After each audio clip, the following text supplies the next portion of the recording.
A fascinating new study shows that most women report that when they succeed professionally, there is a price they pay for the success. The study by Gender Equity Advancement Organization, Women of Influence Plus, is called The Tallest Puppy. It refers to a cultural phenomenon known as tall poppy syndrome, in which people are attacked or ostracized for their high achievements. With us this morning is the CEO of Women of Influence Plus, McEwen. Welcome to your morning, and happy International Women's Day. Thank you, Anne-Marie. Happy International Women's Day to you, and thank you for talking about this. Well, this is an important one. So for this study, you spoke with thousands of women. They were from across the board in terms of professions.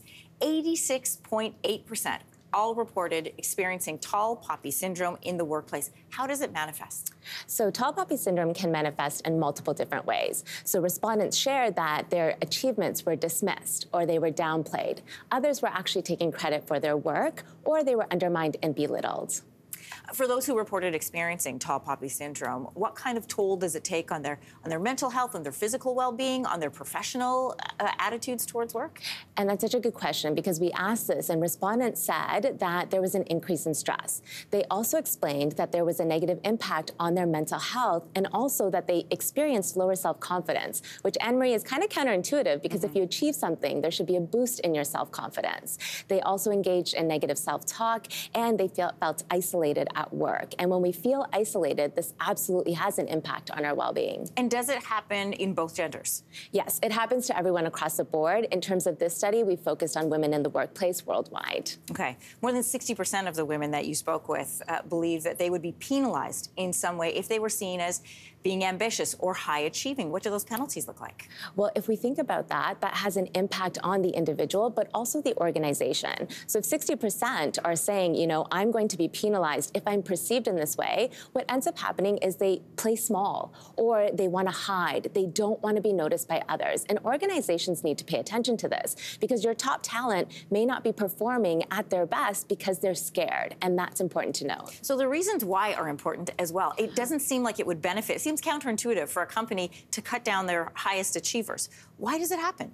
It happens, and when we asked the respondents, they said it could be because of jealousy, it could be because of envy or sexism or gender stereotypes. There's so many different reasons as to why it manifests, but what we do know is that it is rampant in the workplace. So it's a tricky situation, because sometimes it can be happening from coworkers, but it can also be happening from management above. Yes. So if they are made aware that this is happening in their organization, there is a bit of reticence perhaps to respond, but if companies are looking to change this in their workplace, what can they do?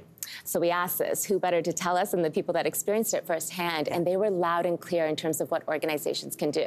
The number one thing is to build awareness. So for example, many respondents said, I had no idea that this had a name, that my experience had a name, and they actually felt less alone. Number two was accountability. It's about holding people accountable regardless of their position title, because you're right, it could be leadership, it could be management. And then it's also about creating transparency. We want to create transparency around opportunities related to promotions or even hiring or advancement. These are the things that can help organizations to manage tall poppy syndrome. What would your best advice be to them, to women in particular, and it's International Women's Day, who say that they feel that they're experiencing this right now?